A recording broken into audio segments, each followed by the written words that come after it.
talked about, and then that will help us move forward.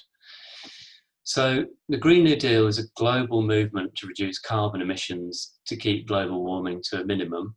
According to the United Nations, we need to slash our carbon emissions by at least half in the next few years and to zero as soon as possible. This will require unprecedented state intervention by national and local government and a fundamental shift in the way we produce and consume. Basically, it will look something like what has had to happen in response to the coronavirus pandemic. As it says in the manifesto, individuals, families, communities, and whole societies have suffered immensely at the hands of the coronavirus epidemic and will continue to do so until we can find a cure. However, the lockdown measures imposed to prevent the spread of the virus have also reconnected us with our communities and shown us the value of clean air, sustainable living, and green spaces. Like many others, we believe this is a once-in-a-lifetime opportunity for a green reset to enact measures and policies that will decarbonise our city as quickly as possible as part of an international movement to keep global warming to an absolute minimum. 10 proposals for a green reset in Coventry is an attempt to translate the Green New Deal to the local level while also addressing the immediate needs of people in Coventry as the government eases lockdown measures. Proposals include making sure workplaces and schools are safe, accelerating and expanding the council's active travel policies and plans, easing traffic and reducing pollution in the city by creating out-of-town freight centres, retrofitting the city's homes and buildings to make them energy efficient, adding home waste recycling options, planting more trees and looking after those we've already got, some ideas for green community wealth building and education, reinvesting public pension funds into green innovation and community energy projects, and the creation of a municipal energy company in Coventry like that of Bristol or Nottingham. The manifesto is primarily aimed at influencing how the council takes us out of the lockdown, a process which of course is largely determined by national government, as are the parameters of local climate action. We want to push for as many radical policies to advance the decarbonisation agenda in Coventry while we have this opportunity, and hope that the manifesto begins a dialogue with councillors, council officers and members of parliament about what is possible in the next few weeks and months. We'll be asking elected representatives and local organisations to pledge their support for the manifesto over the next few weeks. However, the Green New Deal is not just a policy programme, it's a social movement. It's not just about decarbonisation, it's also about social justice. It's about redressing the inequalities created by a system based on the extraction and exploitation of natural resources from the earth and of labour and value from human beings. It's about changing the way we produce and consume so that we can have a sustainable, peaceful and fair relationship to the planet and each other. So the manifesto is also the basis for a campaign, and its idea is just the start of a conversation that we want to have with the people in Coventry. That's why we'll be spending most of this meeting discussing these ideas and your own ideas in the breakout sessions. But we need people to get involved in the Coventry Green New Deal campaign. We need your help taking these ideas into communities, but more importantly, seeing what our communities need and how these needs can be addressed within a radical green agenda in Coventry. We also, therefore, need to support struggles in the city and link them to the fight for a greener and fairer world. In the manifesto, we point in the first proposal to the need to make workplaces and schools safe. We support the TUC and our local trades council in their struggles to ensure risk assessments are performed in every workplace intending to open, and with the NEU in its campaign to support schools that do not consider it safe to be reopening at this point. In the manifesto, we also point to the role that adult education must play in retraining people for the green economy, especially those thrown out of work by the coronavirus and the coming economic recession.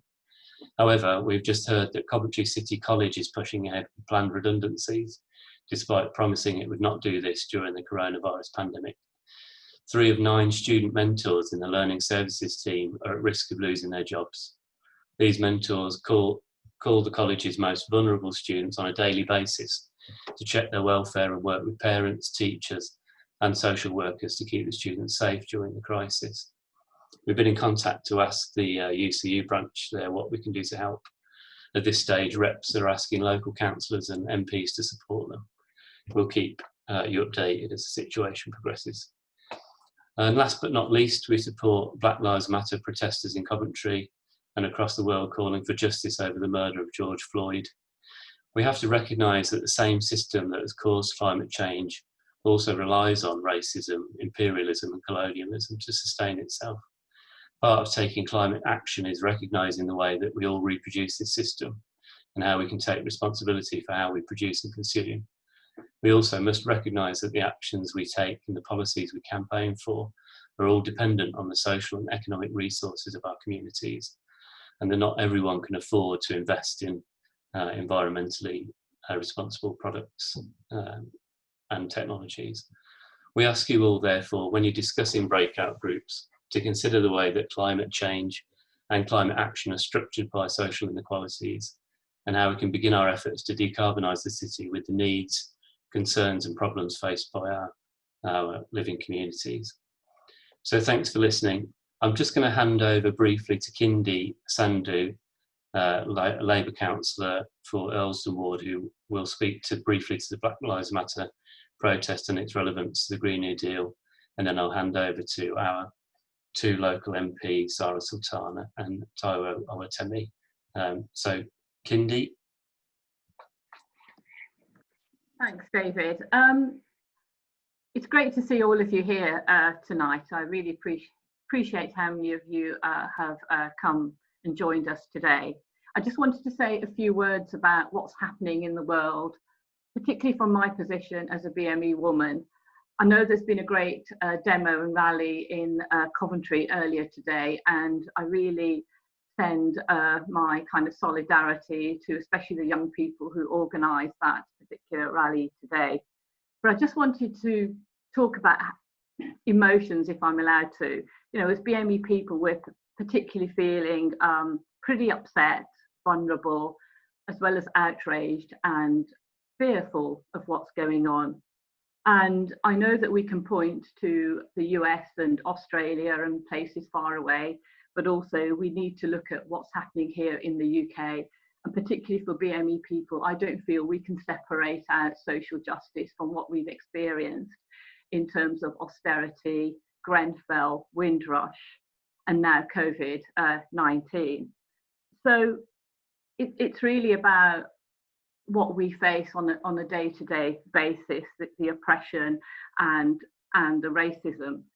But really, as David has alluded to, it's about social justice at the end of the day, and that's what the protests all over the world are about. So tonight, I believe, really affords us the opportunity to really ground social justice in the work that we're going to do here tonight, because it's the core of the Green New Deal. So when we're in our workshops, I'm asking that we keep our mind's eye open to whether we're talking about things like trees or cycling, but actually to remember that it's a privilege that we have access to these things. So, for example, cycling. For us, it may be that we're looking to extend the cycling paths or make the conditions of cycling paths better, but actually just to remember that part of the work we're doing is about social justice, because for many, they may not even be able to get near a bicycle because they're a girl or because they're disabled or they just can't afford it.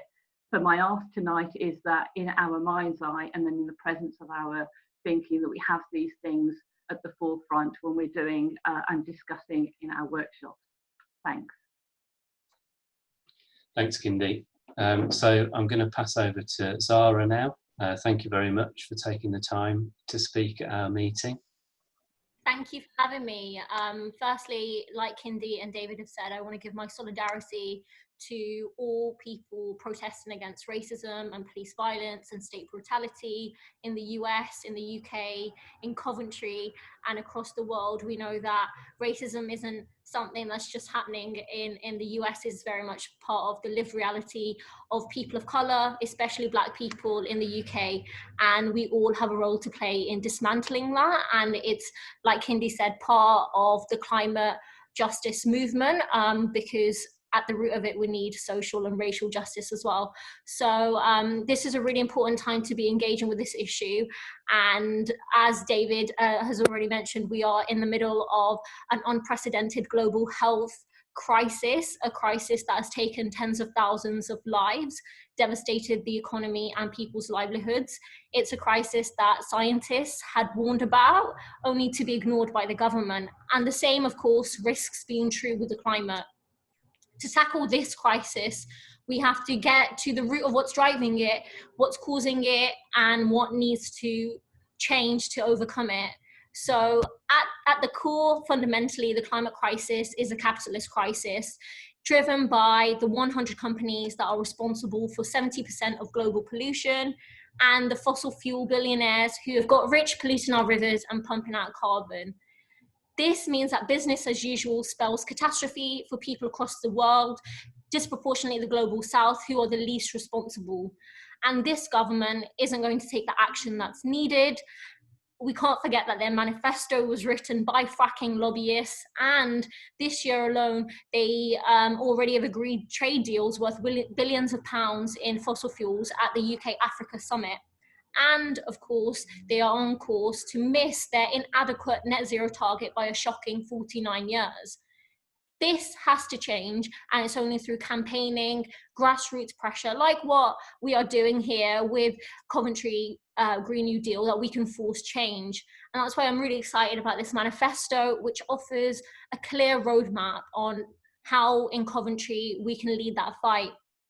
From the city becoming a cycle city, to rival the likes of Copenhagen, to insulating homes, to make the housing stock more energy efficient, and tackling fuel poverty, which is such a crucial problem. This has to be at the heart of what we do, uniting the principles of social justice, like Kindy said, with the demands of climate justice. And it has to encompass our whole economy. That means moving away from the industries that are killing the planet, and instead investing in green, sustainable industries that we need for the future. And that's why I think we shouldn't be bailing out billionaire owners of Virgin Atlantic, but instead bailing out the workers and the planet with conditions to decarbonize and retrain staff for green, unionized, well-paid jobs. And the same has to be true for our automotive industry, which is so crucial in Coventry. We need to be investing in building electric vehicles, protecting jobs, and planning for the future. And none of this is going to be fixed by the market. It needs a green industrial strategy from the top, informed by workers and the community from the ground up. And it's why we need to unite the struggles here in Coventry with national campaigns and demands. It's how we're going to build back better. The task ahead is far from easy, but we can take hope from past struggles. As we emerge from this crisis, we stand at a crossroads, as we have done numerous times in the past. In 2008, for example, bankers crashed the economy and the rest of us paid their debts for a decade. But in 1945, we saw the working class insist that if we could house and care everyone during the war, then we can do it during peacetime too. And it will be up to us to shape which path we take. So I think it's really important we use this manifesto to fight for the future that we all believe in, and to make good of an old socialist hymn. With a Green New Deal, we will bring to birth a new world from the ashes of the old.